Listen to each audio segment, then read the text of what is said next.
Showdown with President Trump. He has apparently made his decision. He is going to take the United States to war with Iran. He has posted this just earlier this morning on Truth Social. He wrote, a massive armada is heading to Iran. It's moving quickly with great power, enthusiasm, and purpose. It is a larger fleet headed by a great American aircraft carrier, Abraham Lincoln. Then was sent to the Venezuela. Like the Venezuela, it is ready, willing, and able to rapidly fulfill its mission with speed and violence if necessary. Hopefully, Iran will quickly come to the table and negotiate a fair and equitable deal. No nuclear weapons, one that is good for all parties. Time is running out. It is truly of the essence. As I told Iran once before, make a deal. They didn't, and there was Operation Midnight Hammer, a major destruction of Iran. The next attack will be far worse. Don't make that happen again. Thank you for your attention to this matter, President Donald J. Trump. Now, listen, he is not just whistling Dixie, as they say. He's not just sending up just a token force. Gary, if you can put that full screen up there, this is what has been steaming in. You've heard a lot about the Abraham Lincoln Carrier Strike Group, which he mentioned in that text right there. And you see the Abraham Lincoln itself, and you see there are 9 squadron carrier air wings aboard. You see there's an F-35, there are 3 F/A-18s, and then a number of other kinds of things, some helicopters and other kinds of aircraft. And there are also, I believe there are a total of 3 additional support ships, cruisers and destroyers, if I'm not mistaken. You see a lot of power there. You see a lot of other power on the map of the left there. That shows you lots of other ground-based air power that is in the region. It's not sea-based. So there is a great deal of firepower, and you see kind of Iran in the middle of that screen there. So you see this firepower is all arrayed out. So when he says we have something really big heading that direction, or something big, a punch that's capable of throwing, he is not kidding. There genuinely is a lot of power there. The question is, though, towards what end? Let's don't just whistle past this one. The United States Constitution and the 1973 War Powers Act only recognizing 2 ways to take the United States to war. Number 1, according to the Constitution, is if the U.S. Congress declares war. Article 1, I believe it's Section 8. If the Congress declares war, then and only then can the Commander-in-Chief take the armed forces and take them into battle. 1973 War Powers Act likewise stipulates very clearly in writing that the only 3 ways in which the Commander-in-Chief may take the armed forces into hostilities, especially into another country, is if there has been a declaration of war, congressional statutory authorization, or we have been attacked, a la Pearl Harbor. None of those have been the case. Just want to be crystal clear. This is a conscious decision by President Trump and President Trump alone to take the United States Armed Forces and put our troops at risk for it's not clear what. There is no threat to the United States. We are not in danger from Iran. This is not something that is necessary. This is not any kind of definition of a last resort use of military power. This is the bitter fruit for decades in the past and with increasing strength and virility in this administration in the first 12 months, that there are no roadblocks. Congress has voted itself out of existence in terms of its War Powers Act. It has literally handed them over to the chief executive. So we need to understand that right there, because when you're talking about, just imagine the significance of what I'm saying here. By all accounts, President Trump has made his decision, and now he is just looking for the right operational window based on the things that he said and the things that he has ordered into the region. And yet, I can't tell you, nobody can tell you what the imperative, the driving justification is that why we must go to war with Iran and probably lose American service members in the process. No one is even making the case. The only thing President Trump made in his statement right there is something about, I hope they make a deal. We're looking for a deal that's good for everybody. That's all he has said. He's not even coming up with any kind of a justification. You can read between the lines that this is something that Iran wants or Israel wants, something they wanted for a long time, and that maybe they're working together with Benjamin Netanyahu. This whole issue here spun up on the 28th of December when Netanyahu met with Trump in Mar-a-Lago. And then magically, all the protests started thereafter, which, of course, we had helped foster. That's common knowledge now. It's well choreographed. Now then, here we are apparently right at the edge of launching this. President Trump also last night seemed pretty gleeful about what could be coming next. And by the way, there's another beautiful armada floating beautifully toward Iran right now. So we'll see. I hope they make a deal. I hope they make a deal. They should have made a deal the first time they'd have a country. So you see there, it's just a campaign thing. It's an applause line. Everybody's cheering. Yay, we got an armada floating to Iran. It's become so commonplace. And I believe that this was probably an intentional design from probably many of the landed elite in the United States, many of the so-called political elite, certainly the powerful. There's no so-called about that. They definitely have power, that they have wanted to do a lot of these small bite kind of moving against the Constitution, moving against the War Powers Act, just kind of moving the bar a little bit further until one day there's no bar. Now there is no bar. This isn't even a situation like where, all right, we're going to go and launch some missiles. This is an all-out, we've got the whole armada there ready to have a punishing strike. That is a great deal of firepower in the region. In some categories, I think this is even commensurate with what happened in the 2003 invasion of Iraq, minus the ground forces, of course. That is part of your problem here, is that we want something that's quick and easy.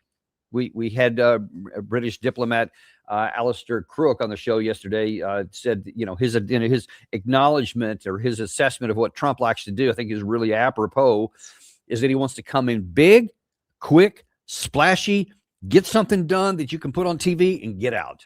That seems to be his modus operandi. Those are the kinds of things he really likes to do. Doesn't really cost him anything. He's in, bam, out, take all the credit and move on to whatever's next. Problem is, this is not one of those cases. At least the amount of firepower in the region, what he's threatening to do, and what the likely response is from Iran, this ain't going to be like that.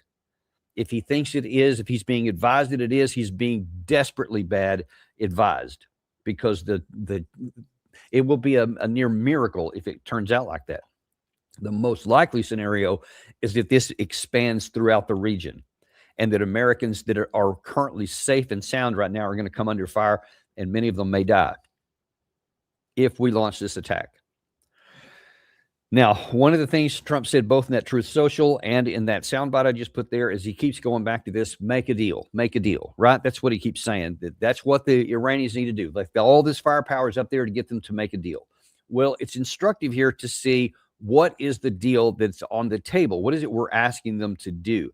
And in this piece in Axios here, was talking to several of the senior administration officials, and U.S. officials told Axios that any deal would have to include, quote, the removal of all enriched uranium from Iran, a cap on Iran's stockpile of long-range missiles, a change in Iran's policy of supporting proxies in the region, and a ban on independent uranium enrichment, which is basically what Iran says they categorically won't do in any of those categories, especially in the capping of the long-range missiles. That is their only ace that they have in their deck, their ability to fire high precision, long range missiles that are very accurate and have significant payloads. That's what caused the 12-day war to only be 12-day war and not to result in a regime change operation against Iran in 2025. So that's not even on the table. It will never be on the table.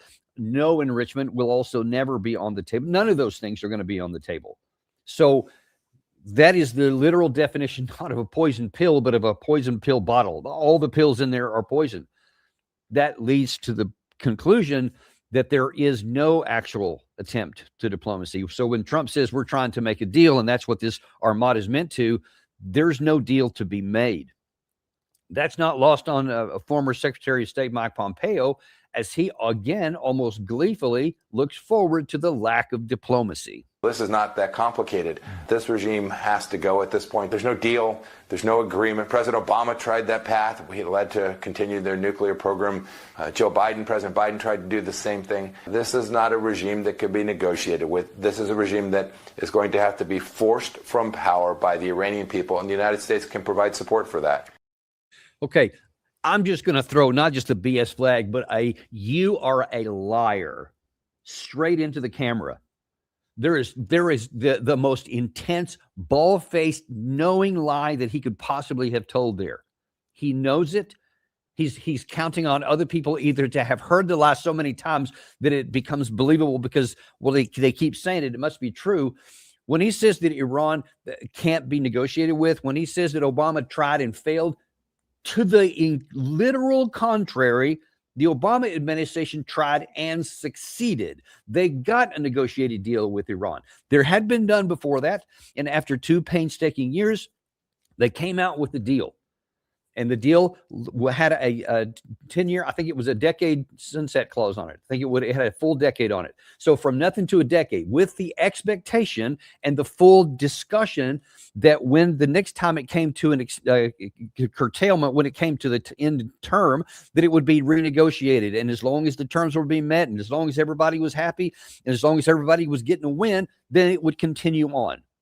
But as we know, Pompeo himself destroyed that diplomacy and sabotaged it by convincing President Trump in his first term to get rid of it. So when you hear Mike Pompeo look convincingly into that camera and claim the Iranians can't be negotiated with, they tried and failed. No, they tried and succeeded, and you destroyed it. The Secretary of State, the alleged top diplomat, is now going on television here and saying there is no deal. You can't talk to him. Only thing can be happening is taken out by power. He sounds more like the Secretary of War, not the Secretary of State, not a former Secretary of State, which means he is revealing his true colors. He was never an actual diplomat. He was always using the office of a diplomat to deceive America and to deceive our allies in order to facilitate the potential for what's coming now. They didn't have the ability, I don't think, at that time to say, hey, we're going to get out of this deal and go to war right now, because that would have been so far afield from where things had been that even our allies wouldn't have been able to get behind that. Americans wouldn't get behind that. But now then, through slice by slice and year by year, and moving the needle further along by repeating the lie over and over and over and over, where people become numb to it, and then now here we are, probably on the precipice of it. Now, one person who's not even trying to lie is Lindsey Graham. Now, Lindsey Graham is a little bit different of a cat, no less dangerous, but a different way. The one thing, if you can find something positive to say about him, is that he's not lying. He enthusiastically wants to have a regime change. He's never said anything but that, and now he is almost beside himself with glee.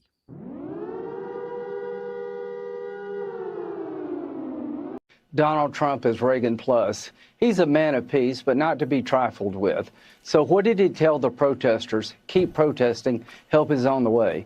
I hope he can find a deal to end the bloodshed in Iran. But Iran's the largest state sponsor of terrorism. They've killed probably 30,000 of their people. And here's what I think. When Donald Trump promises you something, he will deliver.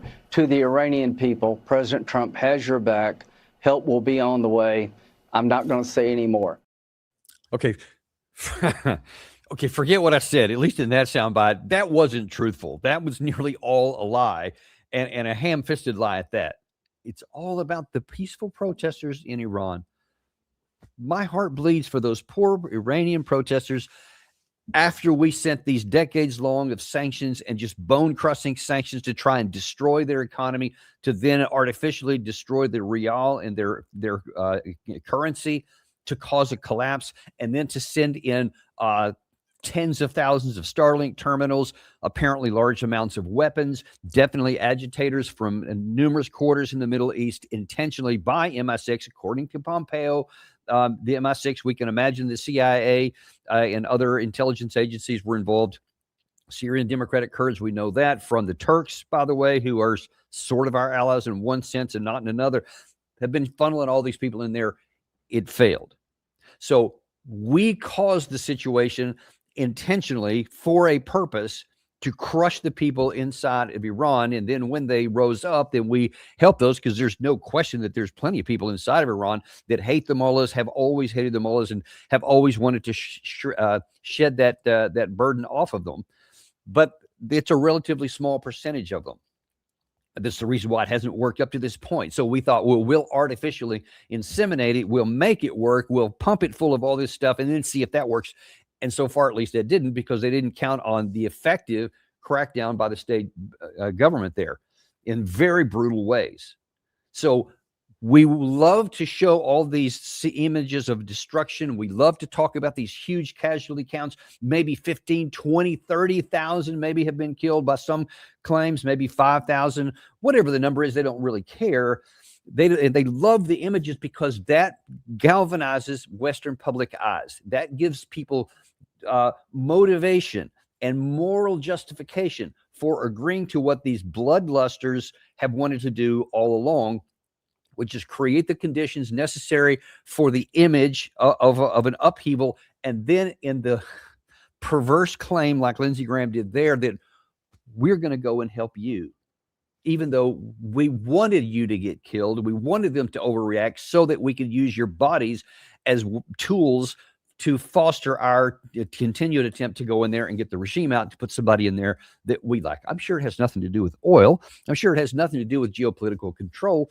It's just about the people, folks. It's just about those darn protesters. Okay, that was what he said on that. One other thing he said, though, that I think that is really important here is that then he kind of circled back around to where Pompeo was. It's not just to help the protesters, it's to get rid of the mullahs. I think a new day is coming for Iran. I see Iran down the road could be a friend of America, but the Ayatollah is evil. And Donald Trump is pretty good at standing up to evil. He's a reasonable man. He's going to be reasonable in Minnesota, but he's going to get to the bottom of sanctuary city policy, which is 12 states ignoring law. And to the Ayatollah and that crowd, you underestimate Donald Trump at your own peril. Stay tuned. To our friends in Israel, you've never had a better friend than Donald Trump. Yeah, see, I worry about that last part maybe above all, because I think that's where the game is starting to be up and where the lid came off a little bit and we could see what's underneath of it. Never had a better friend than Donald Trump. Folks, listen, according to Axios report a couple of days ago, I myself was originally, well, I don't know this part. I mean, I know this part. I was tagged to be the Deputy Director of National Intelligence at the beginning of the Trump administration. I thought, maybe if I can get a chance to get inside the government, maybe I can breathe some of this stuff that you have seen here as on the Daniel Davis deep dive. We can breathe it into the administration, maybe even into the presidency, or the job that I would have had would have been the one responsible for preparing the president's daily brief. So I thought that would have given me a great chance, even though there's a lot of things I have disagreements with on the president, the opportunity to serve the country and to put something sane in front of him, I thought was worth the chance. But before I had a chance to actually assume the office, and by the way, we'll go into the story another day perhaps, but the whole thing came to a culmination literally hours before I was supposed to show up for the first time at office. But what we know now because of Axios is that Senator Ted Cruz, did not like my views on Israel and sabotaged it and got the nomination withdrawn right before I was supposed to come up there. And now here you have Lindsey Graham saying that this is not about American national interest. This is about Israeli national interest. Israeli national interest. That's what this is all about. President Trump says it all the time. You have Ted Cruz saying it. You have here Lindsey Graham saying it. And if I can just get one more witness from the gallery here, please, let's have Benjamin Netanyahu tell us. הנשיא טראמפ יחליט את מה שהוא יחליט, מדינת ישראל תחליט את מה שאנחנו נחליט. ואני רוצה להגיד לך שאנחנו עוקבים אחרי מה שמתרחש, ואם מותר לי להשתמש בניסוח שאני מעת לעת משתמש בו, אנחנו ערוכים לכל תרחיש. אבל אמרתי כאן את הדבר העיקרי. אם איראן תעשה את הטעות ותתקוף אותנו, היא תזכה לתגובה שהיא אפילו לא מדמיינת.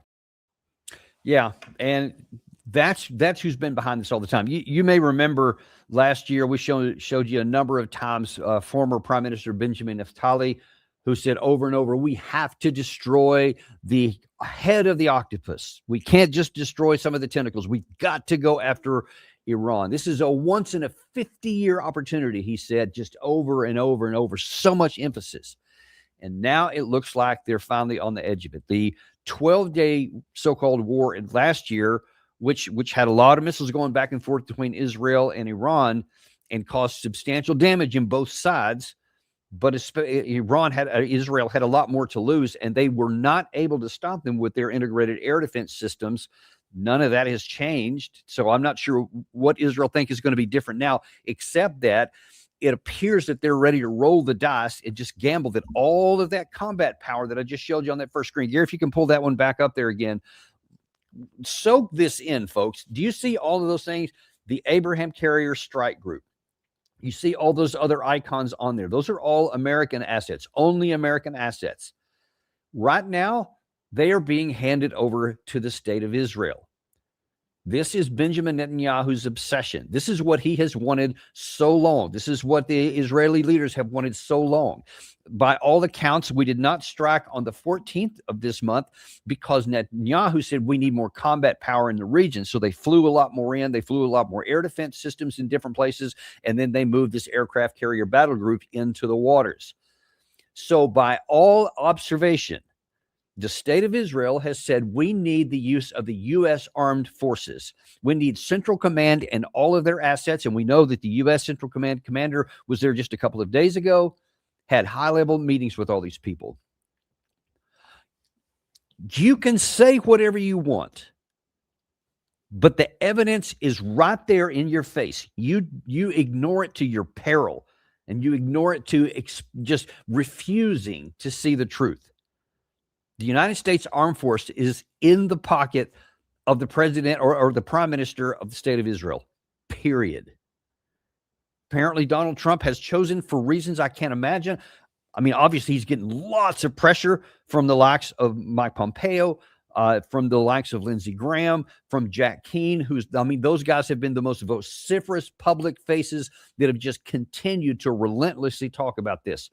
They barely even give an excuse anymore other than this thin gruel here. Oh, it's those poor protesters that we helped stir up and that their bodies were useful fodder. That's it. And now that Trump at the last minute, now all of a sudden it's not about the people. Now it's about a nuclear deal. No one's even been talking about a nuclear deal. And now all of a sudden that's been resurrected from the ashes. And that's the reason why, even though we've only been talking about protesters, Trump was only talking about if these protesters rise up, then there's a red line and all this kind of stuff. And then suddenly when the armada arrives, now all of a sudden it's a nuclear deal. They better make a negotiation. That's cover. Let me make sure you're clear on this point too. All this talk about negotiations in these terms, that's nonsense. There's no point. There's no reality to that whatsoever. That is more of the face-saving stuff to say, I tried to talk to them. I tried to do it the easy way. They required it to be the hard way. That resonates with a lot of people. There's a lot of other people, especially a lot in the evangelical group. Well, actually, just a lot of Americans generally. They see all these people getting, beaten and killed and bombs and all this fire and everything and all these protests, and their heartstrings are tugged. They're intended to. You are being manipulated. You are being lied to. You're being deceived, and you're being used as a tool of this very small group of elites in the United States, some in Europe, and in the Middle East, in Israel. They have this lust to destroy Iran. They've been trying to do it for decades. Now is their moment, and it appears all the pieces are in place right now. It will take an act of God at this point to call this off. I can't imagine diplomatically or politically or at this elite interconnectedness that transcends any kind of national boundaries. I can't imagine that all this firepower getting there and then Trump going, you know what? Never mind. Forget it. Not going to do that. Bring them back. Just we'll talk another day. I got to go. I can't see that happening. I still hope against hope that it does, because While the likes of Pompeo, while the likes of President Trump, while the likes of Lindsey Graham and Jack Keane are not focused on the American people, are not focused on the uniformed service members, I am laser focused on them. My eyes and my heart and my prayers are with all of those guys in that map that Gary shows a lot, where all these dots on this Middle Eastern map are, where all these American troops are right now. Everywhere there's a red dot, there's American troops at the moment, with the possible exception of Syria. I think we've actually withdrawn from those areas there. And I think, other than Erbil, I think the one in Iraq gone. But all those other ones that you see there, especially in Kuwait, Bahrain, Qatar, and down in Oman, etc., I think all those are still there. I know there's somewhere around 30,000 that are still there. They are nothing but pawns, just like the people of Iran have been used as pawns so that these warlusters can get their whatever off and finally make good on destroying Iran. Same is true with the American soldiers there. I'll just go out on a limb and I'll just tell you, if they launch this and if Iran does what it says it's going to do and starts to attack both of the American troops that are in those regions as well as Israel, as it claims it's going to, and it does claim it's going to, if they do that and there are casualties, you're going to see all the cameras that are going to zero in on all that, and you're going to see more flames and explosions and sorrowful stories and vows of revenge. And it's like, yeah, now we are going to drive in and we are going to finish it. You see, that's today. That's today's headline. Iran says it will respond like never before. Almost the same language Netanyahu made. So it really looks like, and Alistair Crook was on our show yesterday, and he says his sources are telling him from the region that the Shia have finally come to that moment to where they say there's no more point in self-restraint. There's no value in it. We just keep kicking the can down the road and keep getting kicked in the head the next time. And this is their existential moment. So he says, he's told. Everything depends on what happens next. But once the bombs start flying, they could make good on that. And then I think that you'll see a lot of these same characters, at least initially, try to hype that up and say, see, we've got to go in heavier. We got to go in with more people. We probably have to go in with boots on the ground because you're going to have to go, that kind of thing. If that happens, it's like you might as well just put a knife to your own throat as a country, because we're going to bleed bad. And then you're going to take a situation that then will be bad and you'll make it much worse. As opposed to, folks, hear me, this is 12:30 on the 28th of January, 2026. At this moment, no missiles have been fired. No bombs have been dropped. Nobody has been killed. Iran has not attacked anybody else. Nobody in Israel has died. Nobody on the ground in Tehran has died. Nobody in the ground at Al Udeid has been killed. At Qatar, at Bahrain, ever these other places, any of our ships, everybody on board the Gerald R. Ford and all those escort ships, everybody's alive and healthy and well right now. That can all stay that way if we just don't do this foolish thing.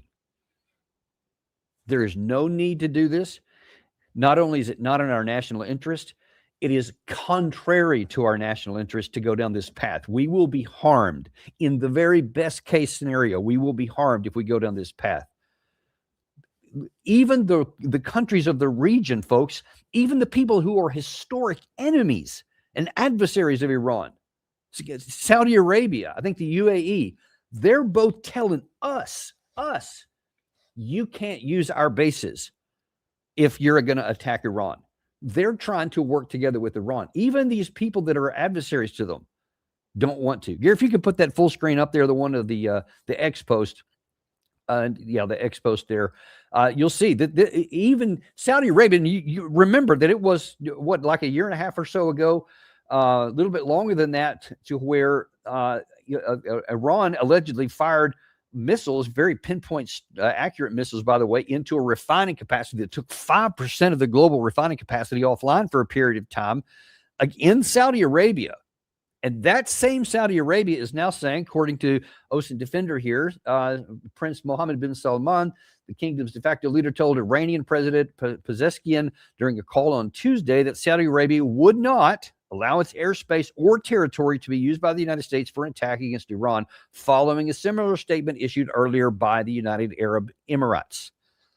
Now, remember, It was just last spring that Trump went to the Middle East. He went to Saudi Arabia and Qatar and several other places and had a bunch of meetings and big lavish receptions and made all this flourishing statements, saying all these things about how we are not in the regime change business. We're not trying to tell anybody how to run their business. We just want to do business with people. Remember that?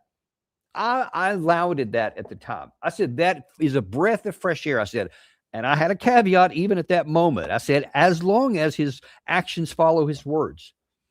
They didn't.